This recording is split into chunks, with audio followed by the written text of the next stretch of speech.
Hi, well, thanks everybody for having me in. My name is Bruce Fischbach. I live here in Olathe. I've been here since '97. After I got out of the military, the Army in its infinite wisdom sent me back to Wisconsin to be an Army recruiter, and I finished up my time there. And when I got out of the military, I was a military policeman in the Army, and then I was a recruiter. And then after that, I took a job in an IT field, and I recruited for IT professionals. And then lo and behold, all these years later, I'm a project manager and a program manager for an IT consulting firm. So I'm glad to be here. Mr. Cunningham asked me last year to come in, and I have a good time with this. And I was in the military for 10 years, from '83 to '93. I got to see some pretty amazing stuff when I was in. When I joined the military, I didn't know what I wanted to do. My mom and dad owned a restaurant, and I'd been working in the restaurant since I was 9 years old, and all I knew at the time when I was 18, I didn't want to work in a restaurant again. So I joined the military to get the college fund, and it worked out real well.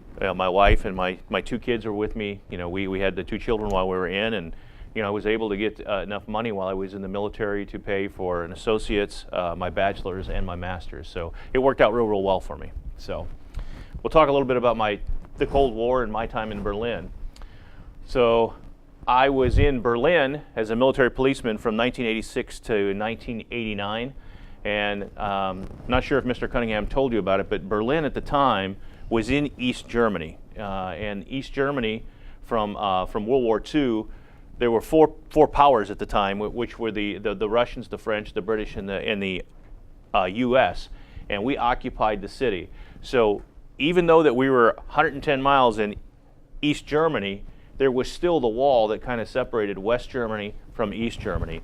And when you went into East Germany, it was really kind of a third world country at the time, because they were still on the coal standard. The cars had like little snowmobile or ATV engines in them, and that's how they got around. And the streetcars were all electric, and it was really like going through a time warp, just going from West Germany to East Germany. So I graduated high school in 1983, so Mr. Cunningham did say I'm old. So when I was in school, Michael Jackson and the Police were at the top of the charts. I had the best cassette tape collection ever. You probably don't know what a cassette tape is, right? It's all CDs. Yeah. I worked at a rival high school radio station. I worked at my family's restaurant. My first car was a Ford Mustang II, one of the worst cars ever made. I enlisted in the Army a month before school got out. So school got out in June. In May I enlisted, and I left in September. The TV show MASH went off the air, so that was 1982-83. The U.S. Embassy in Beirut was bombed, and we lost a number of Marines there. And I actually met my wife while I was actually in kindergarten when I met her, but we got together my senior year in high school.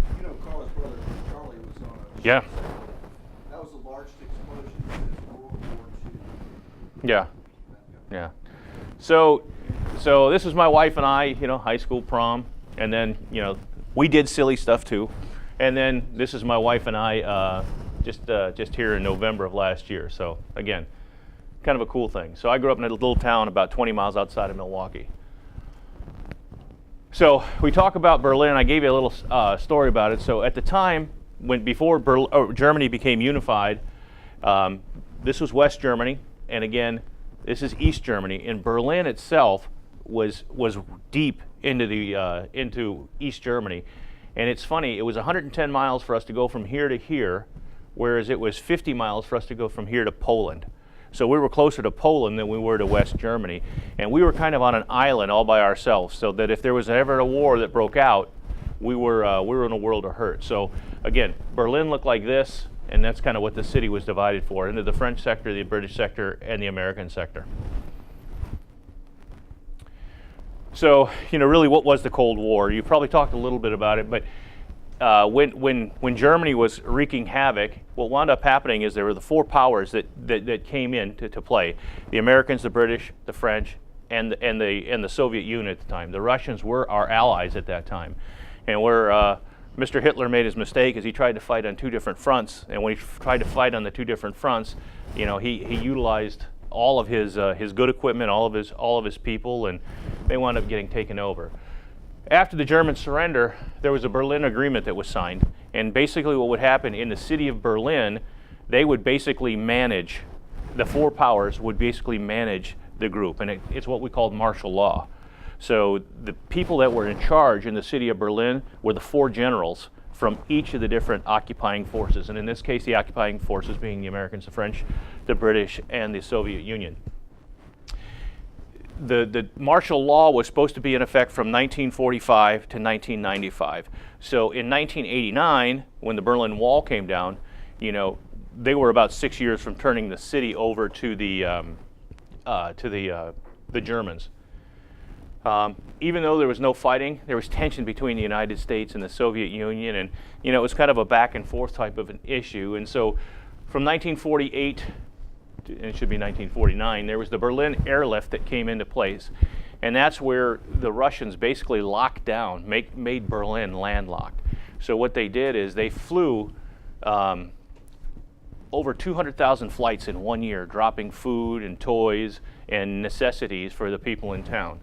And in 1949, the Russians lifted the Berlin blockade, and they opened up, normalized, so we could get back in on trains and trucks and that going into the system, into the city. So that happened in 1949.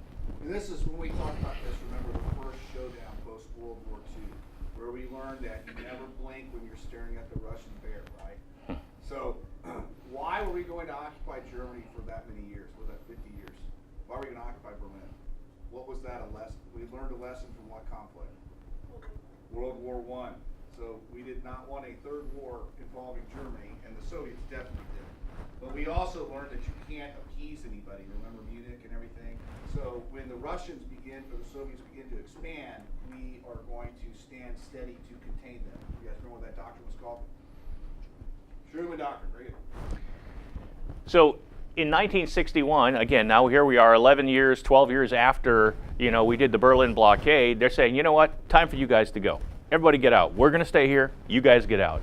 And we refused, and that's when they started building the wall. And I've got some pictures of what the wall looked like when they first built it.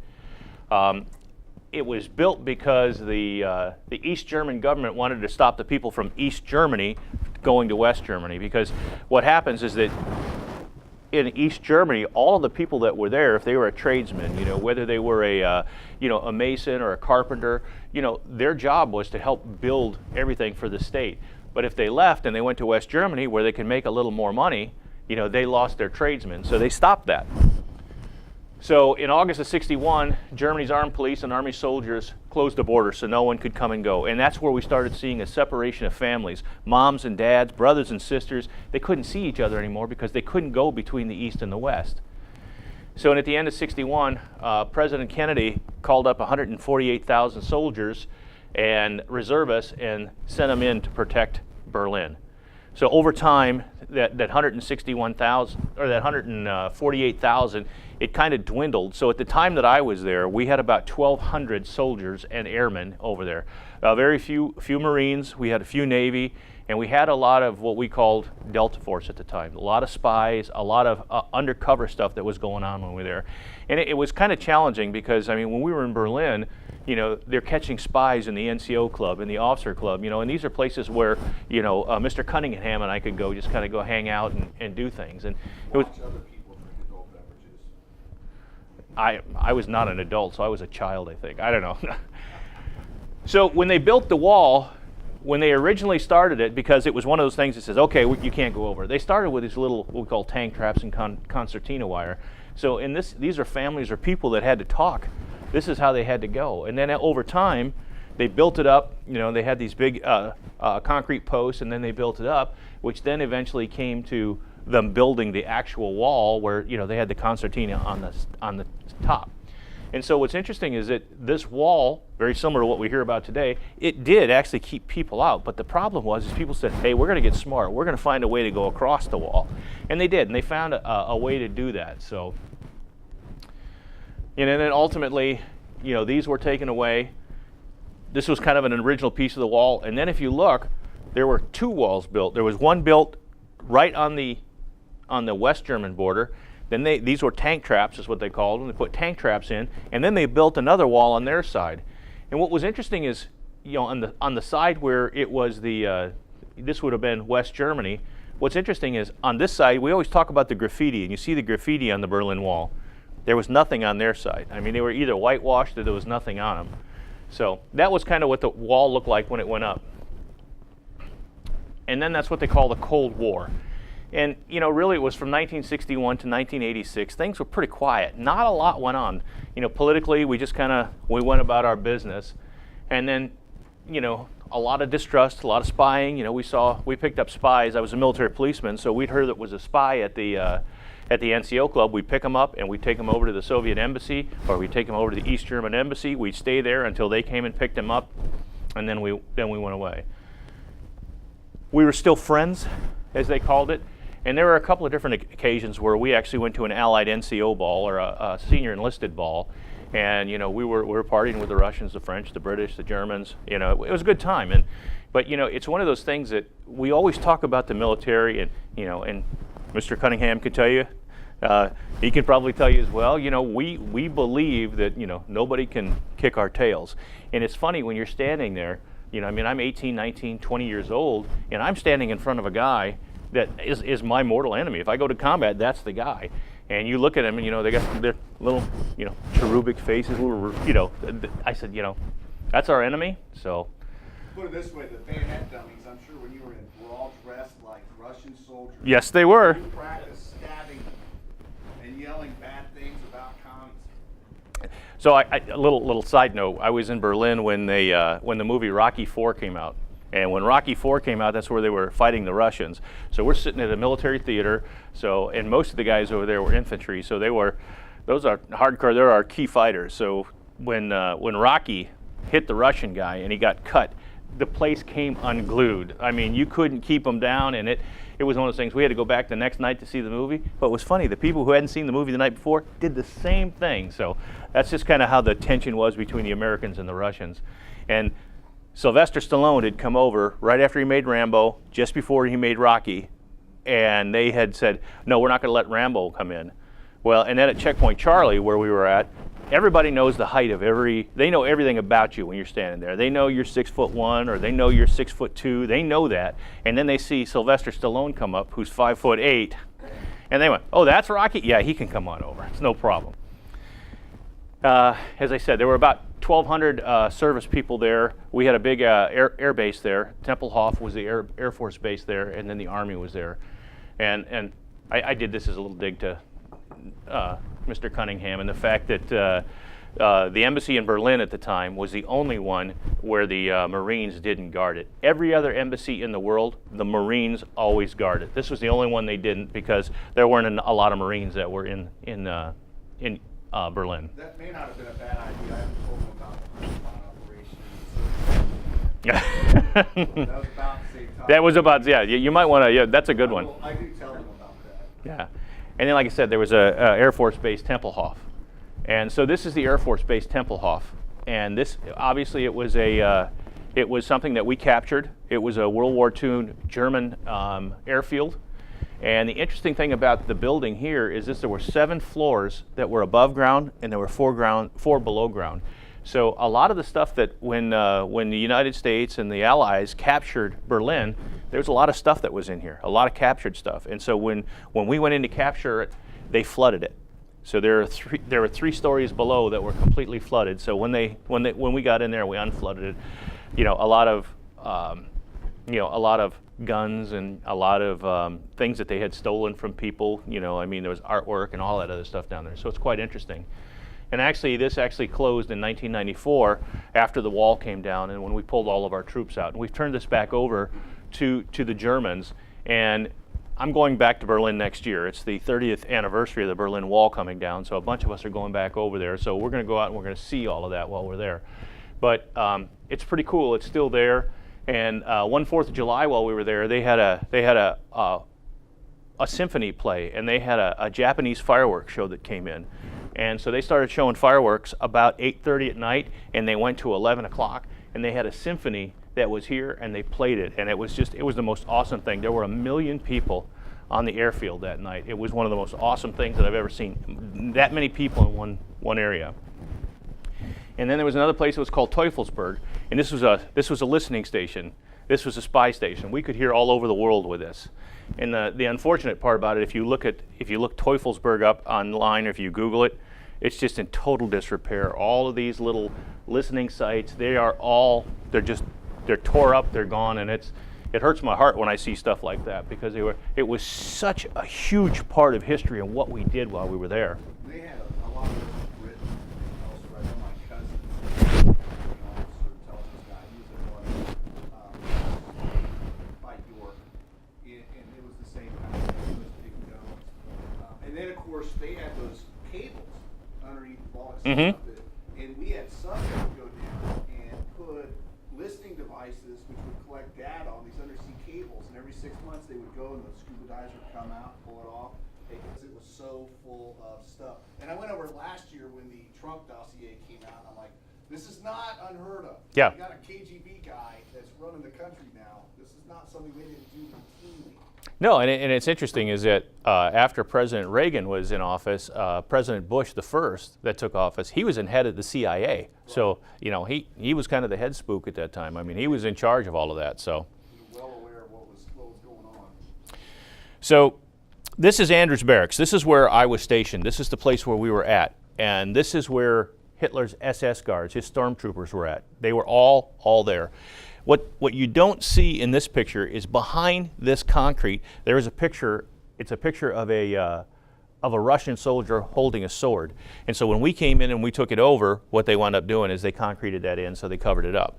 So this is the same place as this is. That's right here and right here. That's where we were at. So what's interesting is so many years later, when I was there, we're in the same spot where their soldiers were.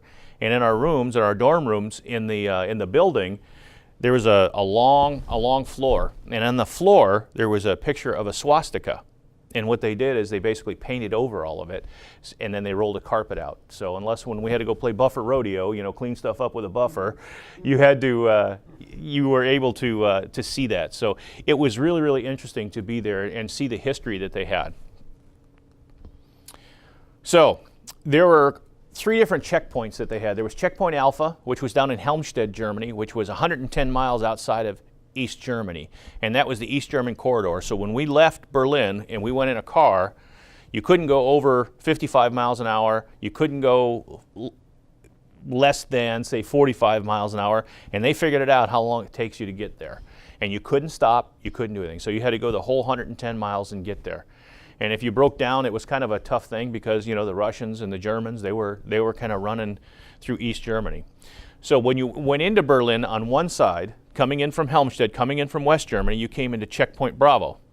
And this is Checkpoint Bravo. So this is when you're leaving going into East or West Germany or East Germany. It says you're leaving the American sector. And this is Checkpoint Bravo. So we, in 1986, we bombed Libya. And I was working here. So in this place, so like the British would sit here, the French would sit here, and we would sit here. It was one big long desk.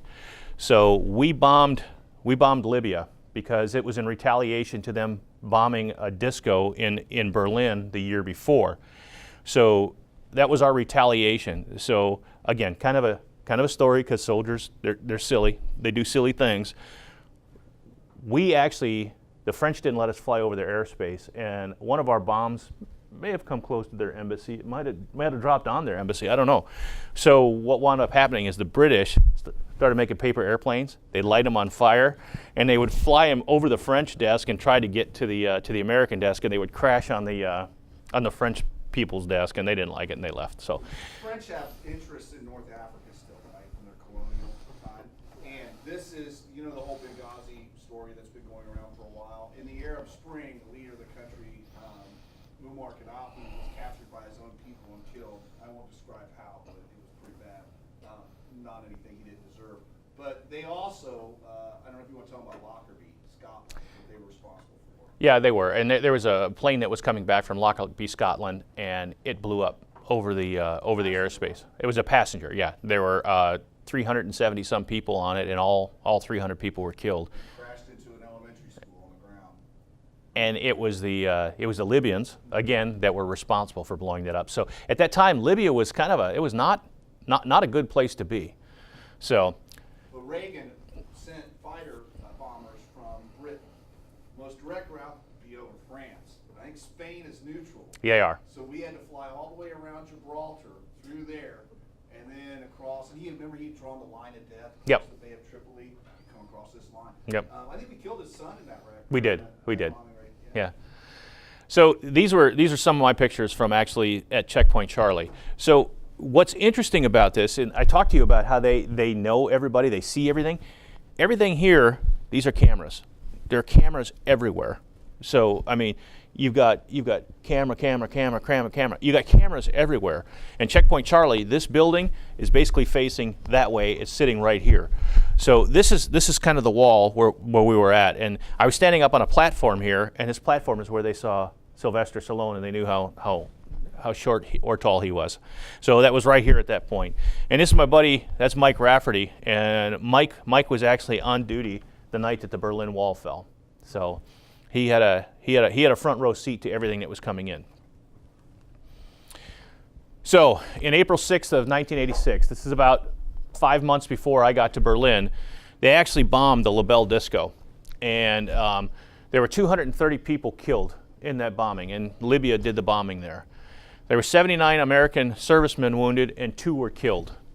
This is Bob Jacobs. Bob was one of our MPs that was on the seat this time, and this is Horst Budweg. He's one of our German guys, that one of the German policemen. So whenever we went out as military policemen, we had to take a German policeman with us. Because if you remember, I told you we had martial law in there.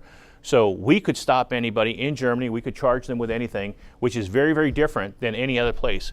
But Bob was one of the guys that was there, and he had some pretty gruesome task, pulling all the people out of the building. So that was kind of the impetus to us going in to bomb Libya.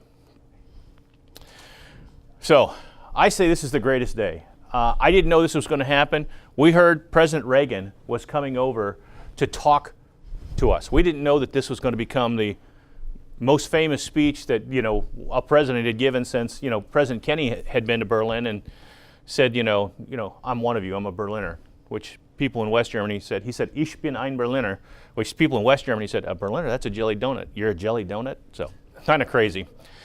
But President Gorbachev, at the end of his speech, he said, General Secretary Gorbachev, if you seek peace, if you seek prosperity for the Soviet Union and Eastern Europe, if you seek liberalization, come here to this gate. Mr. Gorbachev, open this gate. Mr. Gorbachev, tear down this wall. I was right in here when he gave that speech. We never knew that speech would be what it was. The mayor of Berlin had handwritten invitations, and they were sealed in wax. They were kind of cool things. And I asked my wife, I said, are you going to go? And she said, no, I'm not. And I said, well, why not? She goes, well, first of all, our daughter was sick. And she goes, we can't go. And she goes, besides, I'd have to give up this invitation. So there were about 1,200 of those invitations given out. And, most of these people down in here were U.S. servicemen and their wives. And what was interesting, she didn't give it up. I still have the invitation, which is cool. It's a pretty cool piece of memorabilia. And this is actually a picture I took of President Reagan. So that's how close I was to President Reagan on that day.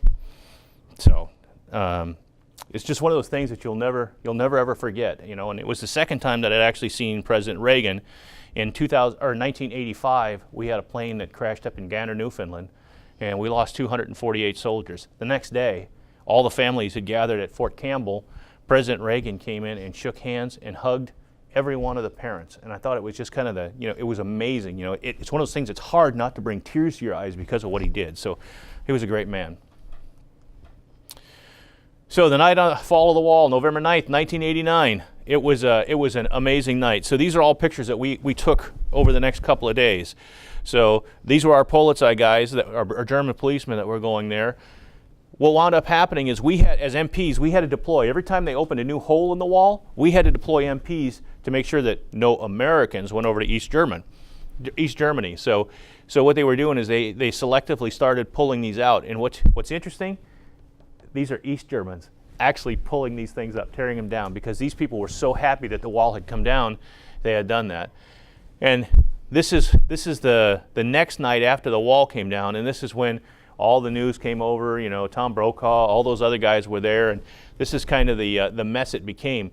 And these were just people walking there, but there were people trying to drive there and get there. It took us what would normally take us 10 minutes to go from our military police station over to the Checkpoint Charlie. It took us 6 hours to get there. So by wall coming down, since the wall is still up, what you really mean is they quit shooting people.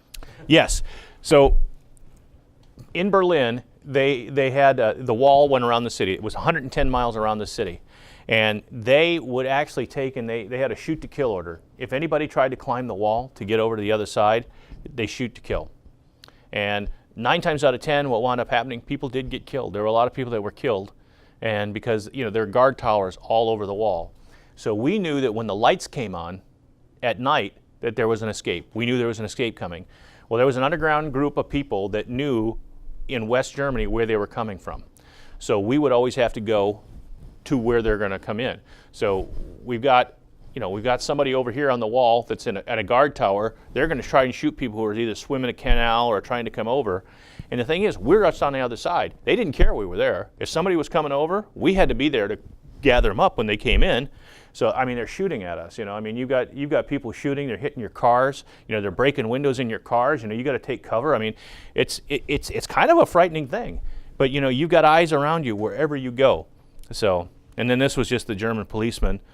These are the German policemen, and these are the East German policemen. So again, this is right after the wall came down, but we really didn't know what was going on. We just knew that the wall had opened up, and so as you can see, they don't have any guns. So they'd taken the guns away from them at that point. Well, and I don't think they ever ended up charging those guys. They had kind of like in South Africa, reconciliation, open hearings, for lack of a better term, where they talked about here's what happened. Yep. We need to accept and understand that this is what was done. But I don't think they charged anybody for being an East German policeman and shooting the folks as they came across. No, because they were doing their job. Reconciliation. Right. That when the two sides came together, you're talking about it being a third world country. The whole country was that way, and so it's taken a long time, I think, for East Germany to catch up. It'll be interesting to see how much it's changed when you go there and what you remember. Well, and we have a lot of people that go back, and we've got a couple of Facebook pages where people are going back and posting it. What's East Germany? They said you would never recognize it because it's got some of the most beautiful buildings that you've ever seen. This was the Spandau prison, and there was one prisoner left at that, and that was Rudolf Hess. Rudolf Hess was he was a Nazi war criminal, and this whole huge prison was left open for Rudolf Hess. He was never going to get out. Rudolf Hess, I think, was 93 years old when he passed away. He was a little old man. I mean, he was frail and all of that stuff. They could have moved him to a nursing facility, but they didn't. They said, you're a war criminal. You need to serve your time out in prison. So when he died, about a week prior, the United States handed off. We all 4 powers. They took a month at a time guarding the prison, so they had to guard Rudolf Hess. So we had handed it off to the Soviets about a week before he passed away. So I was up there about a week before he passed away, and then as soon as he passed away, 2 weeks later, they took the prison down, and now it's a mall. He's the one who flew to Britain to try to negotiate peace, which is why he got a life sentence, because he did it before the war really kicked into high gear, right? Like 1940 or something. Well, he did, but then he came back, and then he took up. He got a life sentence. Now the Soviets wanted at the Nuremberg to kill all of them. Everybody else was there too. The ones who served, was that also where we executed the Nazi war criminals? So that's also where they were hanged. Yeah. So that was I think it was 1988 when he passed away. So. And then just some of the cool things. I mean, this is Freedom Bridge. So if you watch any Berlin spy movie, they always talk about Freedom Bridge. This is where they exchange spies. So this is the American side. That's the German side. So this is where they always exchange prisoners. And so when I used to re-enlist guys over there, this is the most popular place that everybody wanted to re-enlist at. Is that the Bridge of Spies bridge? That's exactly right. Yep. Exactly. And then these are some of the guard towers. So I mean, about every 500-600 feet there was a guard tower, and every night somebody was there. And again, they'd either walk the catwalk, and on top they had lights. And so whenever an escape would happen, they would turn the lights on. This is the Olympic Stadium, 1936. Jesse Owens, they had the Olympics there, and it was a big, kind of a big middle finger to Germany that we won so much, and let alone somebody like Jesse Owens to come in there. I did a 25-kilometer race 2 years there, and it started and ended here. And it's pretty amazing. You kind of run into that thing, and you come out on the track where Jesse Owens, won all those things. So that was kind of a special time. So this is the Brandenburg Gate. This is that famous site you see all the time. This is the division of the East and the West. That's the East. The West is over here. This guard tower here is right over by the Reichstag, and the Reichstag is right now it's the kind of the capital of Germany, and that's kind of where everybody tried to escape. So this tower here is right here, and these are all the people that were killed trying to come up over that. So what they would do is they would swim. They'd get over the fence over here in East Germany. They'd swim the canal, and they'd try to come up over the wall, and because the shoot to kill order was on, these were the people that were killed. And my wife's maiden name is Krieger, and one of the guys in here, his name was Krieger. So it's kind of it kind of hits home when you see stuff like that. I think Hitler's bunker was in between that. Yeah, I think I've got a picture in here somewhere. Since it's fallen, they've gone with sonic ground penetrating radar to try to relocate things. Yep. So it may not be in here, but I do have a picture of the bunker, and what it is, it was just a big hump of dirt. Right. But what they did have is they had a stand where you could go in there, and they said, well, this is where Hitler's bunker was. This is actually my apartment complex. I lived there. This is actually my house right here. That was right there. So that was in Berlin. Some things that happened while I was there. I actually got to meet President Reagan. I got to meet the Queen of England. I got to meet Francois Mitterrand. And, we've got the French President Macron here today, so he would have been the equivalent of Macron at the time. You may not remember C. Everett Koop. C. Everett Koop was the Surgeon General. He looked like an Amish guy that wore a white beard. I got to drive him. Was kind of cool. I got to stare the enemy in the face. I mean, arrogant as we are and as brainwashed as they said we were at the time, I said, that guy ain't gonna take me out. So we removed spies out. We talked about Rocky IV. We let Sylvester Stallone in, and then, like I said, I attended a military ball where we had all of the Allied officers there. So it was pretty amazing. At the time, my background check was I had a top secret special background investigation, and they went back to my kindergarten teacher and asked if I was a good guy. She goes, he was in kindergarten. He broke graham crackers. Well, he handed out milk. Okay, I guess he's all right. My wife was working at the PX. And a bomb went off at the PX, and I had to go respond to a bomb that had blown up our PX, and I knew my wife was there. So that was kind of a tough thing. I mean, I hope she's all right. It was before the times of cell phones and all that other stuff. It was a tough time. And then back at our housing area, I told you. So right here was a playground, and one night a bomb went off, on the place where my daughter, played on the playground. So it's another thing, you never knew where there was a bomb. Whenever we went into a concern, we had to check the vehicles for bombs. And there were a couple of times when we're checking in that we did find bombs, and we had to bring the bomb squad out and blow up the bombs. So you had to be on high alert the whole time. I mean, you're kind of, wherever you go. So. Did you tell them why and how that terrorism was occurring? Did you mention that? The route from Libya and elsewhere that the Soviets were helping, did you talk about that? No, I didn't, no. But a lot of times, too, is that, I worked early on in the drug suppression team. We had a lot of drugs that were coming in through East Germany. And they were coming from Libya, they were coming from Turkey, they were coming from all of these countries that weren't. And the thing is the Soviets were bringing all that stuff in. They were the ones who were shepherding all that stuff in. So we had to go over there. I had a drug bust when I was over in East Berlin where, we walk in. We're not armed. We don't have anything. I've got a little longer beard than I had now. My hair was long, wearing an old feel-good jacket like I'm just sitting there. I got out of the military and I'm doing something. But we actually came over to East Germany from East Berlin, and we got into a situation where, if you hear about police, you hear about the duress word. That means if I'm in trouble, I'm mic'd. I had a mic on, and I was in trouble, and the word was watermelon. I said, "Yeah, I could use. I'm hungry. Anybody got some watermelon?" Well, they're passing all the hash around, and every time it would come around to me, I'd get up, leave, go somewhere, do something. And they kind of got on to me, and they went, "Hey, wait a minute, what's going on here, man?" And I went, "Nothing. I said, I'm just looking for some watermelon. I'm hungry." I had to use the duress 3 times before the MPs came in and broke the door down. And these guys had submachine guns, and I'm going, man, it's just weird. But I was actually put on the wall. And I told the guy, "I'm an MP." He goes, "Yeah, sure you are." kicked my legs out from underneath me. I went down, busted black eye. And so the next day I said, I can't do this anymore. So I shaved my hair high and tight, went back out as Sergeant Fischbach. We brought that young kid down, and, well, needless to say, he had to give a class on, the uses of force for the next few days. So I worked Checkpoint Bravo the night that Libya was bombed. I saw the Berlin Wall. I was there. And the city of Berlin is about 6 million people, so it's about the size of Chicago. So there was a lot of stuff that we saw over there. I mean, we worked murders, and, we worked a lot of drug cases, a lot of domestic assault, a lot of drunk drivings. We did a lot of that stuff while we were over there. Talked about running a 25-kilometer race earlier, and you look at East Berlin and you see what they're living under, how poor they were, and what they were living with, and you really look and you see how fortunate we are to live in a country like this that is so great. We've got our problems, but again, all in all, we live in a great country.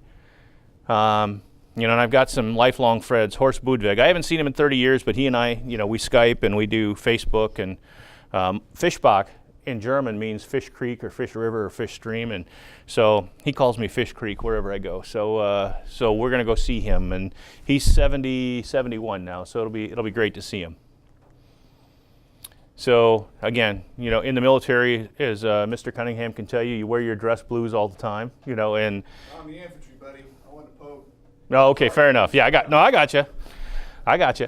So these were some of the things here, and at this point here, I'd won NCO of the quarter for the entire Berlin Brigade, so it was kind of a cool thing. And the best part about it was I had my wife with me wherever I went. Our daughter was born when I was in Kentucky, and our son was born while I was on duty in Wisconsin. So it's a great thing to have shared with my family. That's kind of a little bit about my presentation. So what questions might you have of me? Could you follow what I mentioned? Because I was unaware last year. I mean, I remember the bombing, the discotheque and stuff, but why were they bringing explosives in? I get the drugs. Yeah. But what was the Soviets' object in allowing Libyans? And there was that IRA connection as well. Yeah. I think it was more disruption of what was going on in the U.S. way, and I think the Russians wanted us out of there. I mean, they really did. And by putting terrorists in there, funding the terrorists, have them come in there, it was easier to get us out that way than directly going after us. So, I mean, they funded a lot of things. It was crazy. But when you go to Checkpoint Charlie and Checkpoint Bravo, there's always Russian propaganda, because you have to go through to a Russian checkpoint when you get there. And they've got all these videos playing. There are guys that are speaking just like me. They're talking about why you should come to Russia, why you should do that stuff. So I think the biggest thing on the bombing was because of trying to get the Americans out of there, to get them to turn Berlin over. I think that was the biggest reason.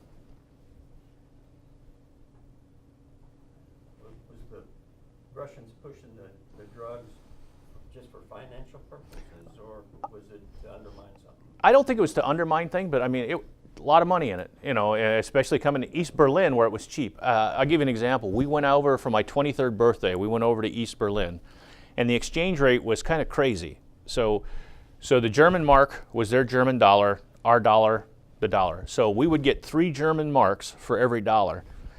The exchange rate from the German dollar to the East German dollar was 25 to 1. So that $1 that we had was worth $75. So for my birthday, we went over, we had Cristal champagne. And you always hear about Cristal champagne, all the rappers and that, they got it in their videos and stuff like that. It's about $299 a bottle now. Then we were paying $4 a bottle for it, is what we paid. And we brought it back through the gate, and because the MPs always, because we were MPs, they said, what do you got? Yeah, we got some champagne. Got Cristal? Yep. Okay, here's my keys. Here's the key to my room. Put a couple in my room when you get back. So, kind of let us go back and forth. But that was kind of cool. What do you say to people who say, well, the Cold War wasn't really a war? Well, I say this. When you've got people shooting at you, I mean, when they're in a tower and they're shooting at you and they don't care, they want to kill that person who's there, and you're standing there to try and get them not to, that's fine. When somebody blows up a bomb and you lose the windows in your house where and a blow up a bomb where your daughter is playing, I would say that's a different story. When there's a bomb that goes off and it destroys the whole front lobby of the PX where your wife works, I would say that that's not really a war. And wherever we went, we had to carry our weapons wherever we went. I mean, and it was really like, you never know what's going to happen. And I know you were in Vietnam, and it's the same way. I mean, you never know. Because it's being an MP, you were appointment, but it doesn't quit. No, it doesn't. It's continual, so it was Yeah. war. It was war. Even when I went in was before the Saddam Hussein thing had happened, briefly. We were all training in an anti-tank guy, and I told them this when they were showing the Afghanistan invasion from the Soviets. I'm like, I had to memorize every one of those vehicles, every one of their guns, every one of their speeds. Yeah, the BMP. We were planning on a ground war in Eastern Europe. Yeah. We didn't nuke each other. Yeah. Everybody was training to do that. Mhm. That was our plan. Yeah. And of course, now we're pivoting back to that and pre-positioning things in Norway and all of the NATO things we used to do. Of course, we're training though with people who are Warsaw Pact folks, like the Poles. I think, the Ukraine was what, one measure away from being part of NATO. Right. Turkey, all these other things, which is why Vladimir Putin, who's still a no good commie, is pushing back to get a buffer. Yeah. I hear a lot of that too. I mean, I was when I was at Fort Campbell, we flew down to Honduras, and there was a little bit of stuff going on between the Nicaraguans and the Hondurans. We're flying in a helicopter, and it's the same thing. You're flying in a helicopter, you think you're just doing escort. You're not doing escort. They start shooting at the helicopter you're in. You've got the pilot saying, sit on your flak vest. I said, don't I want it on? He goes, no, because they're shooting down, and if it's going to come up, it's going to come up from the bottom. And you see tracer rounds going past your helicopter. You see them hitting your helicopter.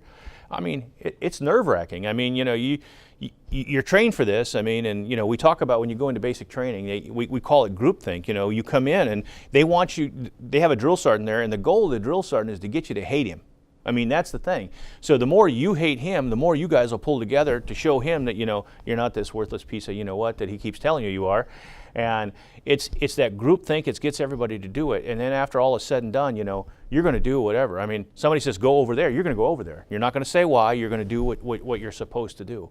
So I needed the military when I went in because I was kind of my mom and dad had a restaurant. I might have taken a beer or two while we were there, but I was, but we still had an 18-year-old drinking law, so when I was 18, it was still good. So, but no, it was a wonderful time, and if I hadn't gone in the military, I wouldn't have experienced some of the wonderful things that I had. I wouldn't have had my 2 children, and it was truly a special time, and for me to come in here and talk to you about it, I mean, I don't think I did much of anything, but again, it's just kind of cool where you can go and what you can do. Do you have a piece of the wall then? Because I know Mrs. Juanita Mahal, I think, does, and I was in D.C., and at the Museum of American History, they had like a giant slab.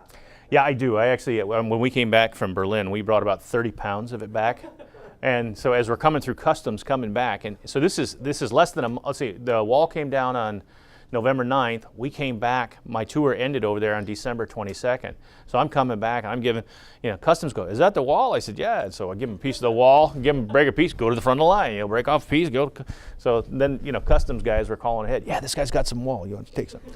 So I have about 3 pieces. The biggest piece I have is about this big and about that big. And I got a picture at home of me, cracking on the wall where we got the piece, so you can see where I took the piece off of. So yeah, I do. And I have a lot of, I brought it in last year when I came here, but I got a lot of old Soviet beer steins, and I've got some Russian lacquer boxes, and I've got a lot of memorabilia from over there. The one German policeman, Horst, I was telling you about, his grandfather was a Nazi, and he gave me some of his grandfather's, wings, that he had and all that other stuff. And not that it's cool to have it, but it's cool that a guy thought enough of me to give me some stuff like that. I think I asked you this last year, but I'm not sure if I remember your answer. We had a friend who's passed away now that was a Vietnam vet, John Ewan, who was there in the 60s before they shipped him to Vietnam. And he mentioned that when he would be, and I think he was in West Germany, but sitting in one of the beer gardens, oftentimes those people who probably at that time were about mine and your age, who were World War II German Wehrmacht and SS veterans who did not look at the Americans very fondly. So I don't know if that had gone away by the 80s. It did. So like the older people that were, in my time I'm there, I mean, my father-in-law had come over, and 89, just before the wall had come down, we were going to take them over to East Berlin, but there was a no travel order. We couldn't go to East Berlin. So what we did do is we went to the Oktoberfest, and my father-in-law, he was in Africa, Italy, and Germany, and he was wounded in all 3 of them. And he didn't talk much about what he did. So this is '89, so he was in 23. So he was in his mid 60s at that time, and the morning we were going to go to the Oktoberfest, he goes, "Hey, let's go for a ride." Me and my other Army buddy were there. So where we're going? He goes, "Let's go for a ride." And I'm going, how does he know where we're going? Come to find out, he was in Munich, just outside of Munich, in World War II. Come to find out, just outside of where we were at was Dachau, which was a concentration camp. And we come to find out at that point that he liberated it. He was one of the first people in. He knocked down the wall so that they could go in there. He never talked about it. We got there, and I said, "What are we doing here?" So he spent about the next hour telling us about what he had done and how he was so taken by what he had seen. And then I said, "You ready to go in?" He goes, "I've been here once. I can't go back in." So we went back that night, went to the Oktoberfest. My father-in-law doesn't remember much of that day. It was hard for him to talk about that. But he met up with a German soldier. He would have been a Nazi at the time. And the two of them just sat. My father-in-law couldn't speak German for anything. This old man couldn't speak English, but they both spoke a little kind of, chop Italian. So the longer the night went on, the more those two talked to each other. And I'm talking to his son. I'm going, "What's he saying?" He goes, "Dad's drunk." I don't know. And so, but to me, that was a cool thing. I was able to share that with my father-in-law. And he said, don't tell your wife. Don't tell anybody. And then years later, I went back to my hometown to give a speech. And I asked my brother-in-laws and my wife. Not a one of them had heard that. And then we actually got a hold of his service record, and we were able to track battle by battle by battle where he was at, and come to find out he was there. So. Well, and of course, that's one of the things we're finding so much today, where the idea was you had to suppress those things. That's not something you made public. Right. And obviously, you guys have seen the liberation of the camps. Most of you read Night. We were just finishing up with the freshmen and saw those things. That you had to carry that around and not tell anybody. Yeah. For your entire life. Yeah, so actually it was funny. It was 45 years for him from the time that he liberated them to the time that he did that. And, he never told anybody. I always knew him as a happy-go-lucky guy, but that night, like you say, he poured his heart out. He cried his eyes out. But the reason that he did it is because both of us had been in Berlin. Both of us had been shot at. Both of us, so he felt comfortable telling us, but he goes, just don't tell anybody else. And then, get back, and the wife says, "Where'd you go?" He said, "Oh, we went for a ride. That's all we did. We went for a ride around Munich looking for where we're going to go." And so, kind of an interesting thing. And, we at the VFW, there's kind of a thing about being at the VFW, the American Legion. They just guys go down there and tell war stories. There's a little bit of that, but it's also somebody who's been where you're at. They understand what you're going through. We have two old guys now. They're in their 70s, not too old, but they met at a class where they're just trying to come to grips with all of this stuff that they went through in Vietnam. And here, come to find out, they were in the same place. They were in the same unit, and here they are. All these years later, they just happen to meet up in a class, and come to find out they're in the same spot at the same time. And when I was going through the state of Kansas VFW chairs, there's a gentleman, Danny Puckett. I don't know if you know Danny. He was leaving Vietnam, and a guy coming in, they went to high school together. They literally relieved each other, and then they got back and they said, "Well, what unit were you?" Come to find out, he was his actual replacement coming into Vietnam. So it is a small world, yeah. What other questions might you have? Yeah. So what was your reaction when the wall first came down? I had worked the night before. I was the duty officer, so I had just pulled a 24-hour shift, and the lights had been on for about 3 days, so we knew something was happening, because there was no shoot to kill order on. They took it off, so all the lights are on. So I got home at noon, and I went to bed. 4 o'clock in the afternoon, my wife comes in and she says, "Hey, the Berlin Wall's coming down." I think my comment was, "Look, I'm tired. Don't be messing with me." She goes, "No, really, it is." So I get up, and we were watching CNN. So CNN was tape delayed. We got it a half hour after you would get it here. So we're watching Armed Forces Network. So it wasn't really up to date. And they say the Berlin Wall is coming down. I'm going, that's BS. I'm looking out, and it's, like I said, it's probably 4:30, 5 o'clock. And since it was night, well, it was wintertime, the sun comes up in Germany about 8 in the morning, and it goes down about 4 in the afternoon. But in the summer, the sun comes up about 3:30 in the morning, and it goes down about 11 at night. So it's a flip-flop. But I didn't believe it, and then about 20 minutes later I got a call, Sergeant Fischbach, time to come in, the wall's coming down, we got to deploy people to the holes in the wall. And the other thing that's interesting is our phone communication. Anytime we picked up a phone over there, they would listen. So my mother-in-law would say, "What's all that clicking on your end?" My wife would go, "Oh, that's just the Russians picking up, listening to what we're talking about." And it was. I mean, that was what was going on. And so, even today, if you look at it, that's the only kind of spying that they allowed them to do, is by picking up the phone and listening to what people were talking about. So we always talked about, we had SETA classes, subversion and espionage against the United States classes. We had to go to once a quarter. So this is what a listening post is. Why is this house different than that one? Well, that one's got a lot of antennas. Right. What's that mean? So we did a lot of that stuff. But that's a good question. Yeah, I didn't believe it. So it got to a. It was a surprise to all you guys. It was, but there was political tension because we knew that 50-year agreement was coming up. It's 6 years out yet, but it was coming up where they were gonna do it.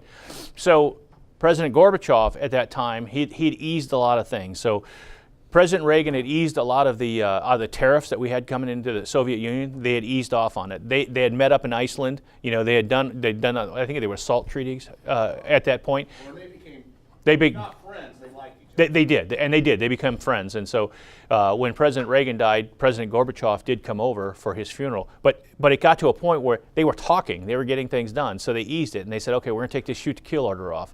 Boom. So that was about a week before. So then the lights came on. And the lights were on all the time. So you started hearing rumblings. I don't know what's going on. Well, we can't go over to East Berlin. Uh-oh. So we thought the opposite. We thought, uh-oh, the stuff's getting ready to happen.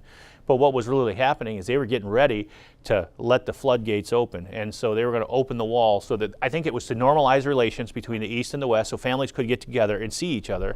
And then once they did that, the next thing you know, boom, you got a guy with a crane. When he hears they're normalizing relations, boom, they put a hole in the wall. Boom, the next thing you know, they start doing it. So the East German people said, hey, this is a good thing. And then the contractor started removing pieces of the wall, and then this, that, and the other. And then from there, everything blew up. That's when we went, wow. And so it was people on their side, I think, being fed up with, seeing all the things that they had over in West Germany, and they're living in squalor in a lot of times. I think that was a big part of it. And then also was being reflected in Poland with the Solidarity movement. Right. And then in Lithuania, Latvia, and Estonia, which were the last three, or the first three things they took in World War II. Because remember, they invaded Poland, the Soviets did the same time the Germans did. And there was talk of fighting the Soviets before they became our friends, because these were our enemies. And they were the first ones to sort of throw off the yoke. But even today, I think half the population in those three countries, Latvia, Estonia, and Lithuania, are ethnically Russian. But I think they're also part of NATO, and they're really worried. And we've been doing maneuvers, I think, with the Lithuanians and some of those other guys, is just like Hitler, Vladimir Putin's going to say, you need to be part of the greater Russia, Yep. which is the argument in the Ukraine. Yeah.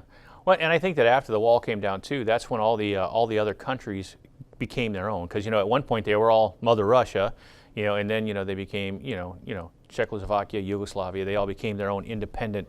So, yeah, and so that was interesting. So, yeah, I didn't believe it. Thought my wife was messing with me. Might have called her a bad word or two. Have you ever heard of? There was a movie about this. It was a true story. I think it happened in the '70s, probably before you got there.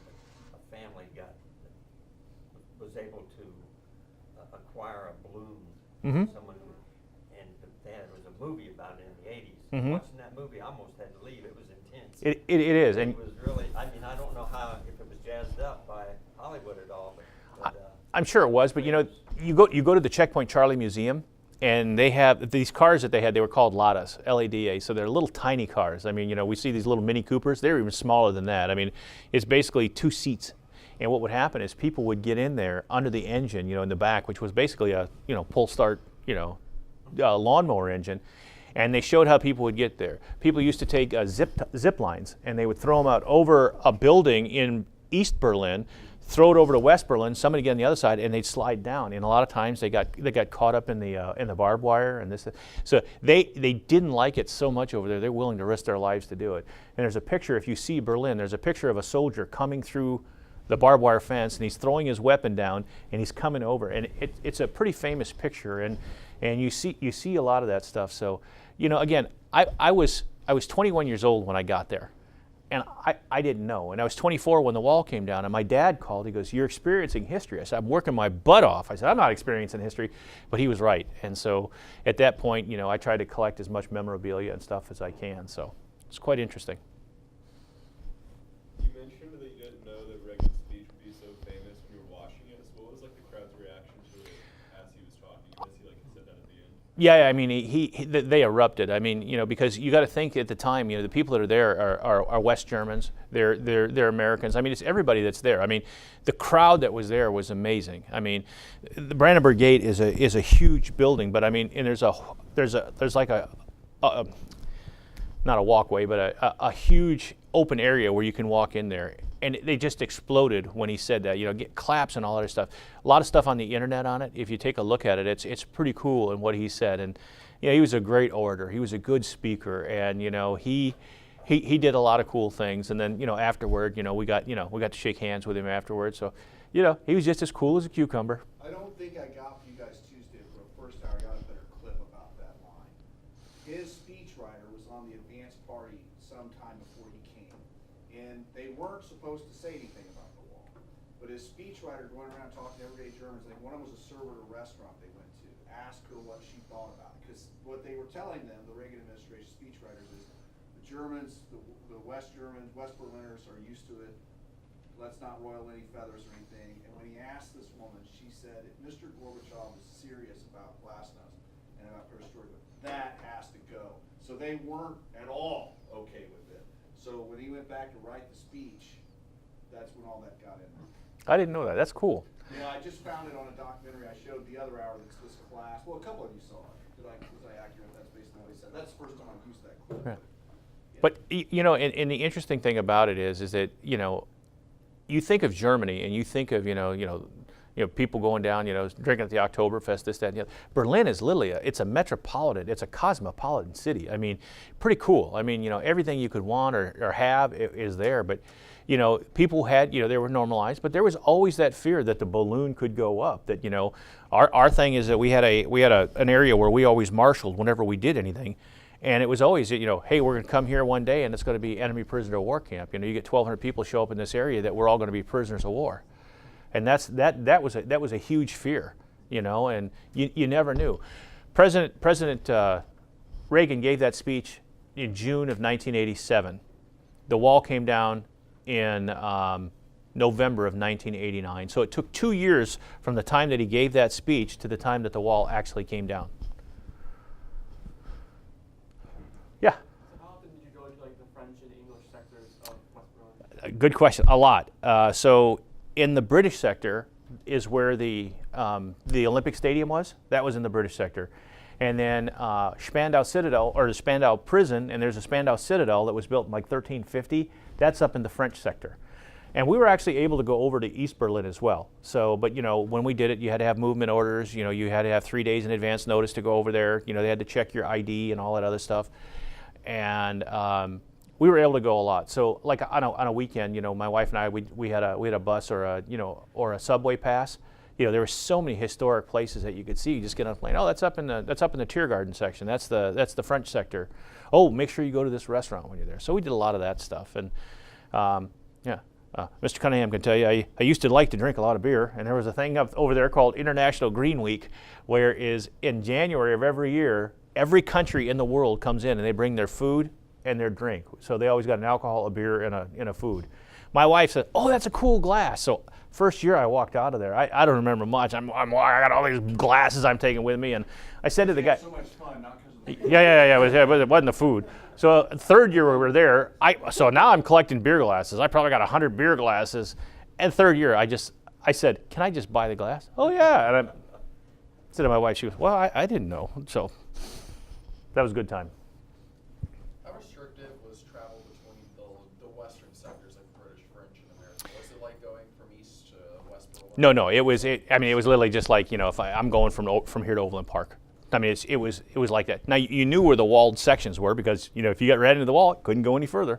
But no, it was just there was free movement on that side. And even going to East Germany, aside from the fact that you had to You had to have movement orders 3 days in advance. So I mean, it's going to say, hey, let's go to East Germany today. Can't do that. You gotta have time. But when you go over there, what was interesting is I had an '84 Ford Bronco 2, and it had a little equalizer in it.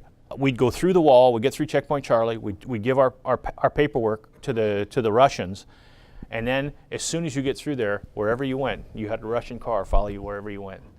So that was kind of interesting. Rocky IV. Just like in Rocky IV, exactly right. You guys didn't get to see the clips, I don't think, but I showed first hour, so we had a little more time. But they unified the administration of West Germany, did they not, after the constabulary period? Yes. So you had martial law because I remember some guys down at Legion and Emporia were part of the constabulary. After World War II, that was the police and the military that ran the martial law in all of West Germany for about 10 years. Yeah. And then I think the three good guys unified. Right. Whereas the Soviets stayed basically pulling West or East Germany's strings. Yeah, so there wasn't a crime that happened in Berlin, West Berlin, that we didn't go to. So like, the German policemen had their guys on. So the French gendarmes, the British Royal MPs, and then the Army MPs were sitting with the police officers. So wherever a German police officer would go, we would go. Now granted, they had their own things where they did other stuff, they took care of it, but there was always a presence. So if something happened in the French sector, you always had a French gendarme show up in the section. Something happened in in the American sector, there was always an American patrol. We had at any one time maybe 10 patrols out at any one given time. And that included the dogs, and that included our traffic vans, that included our undercover guys, our drug suppression team. So we had a lot of different things going on over there. So pretty cool. Anything else? Yeah. So how often did you actually go into East Germany, not East Berlin? Like you left West Berlin and went to East Germany? So we would go over to East Germany quite a bit, but the only time we would go to East Germany, except for one time, we would go through the East German corridor and we would get down to West Germany. So we go to Frankfurt or Helmstedt or Munich, wherever it was.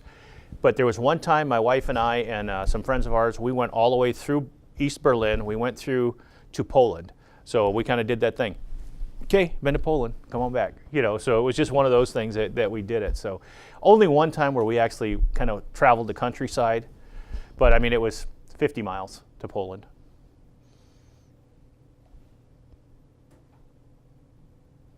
Cool. Well, thank you so very much for allowing me to take some of your time. I appreciate it, and good luck to all you guys in your future endeavors. You guys are the future. You guys are the ones who are going to be up here telling the lies like I did today.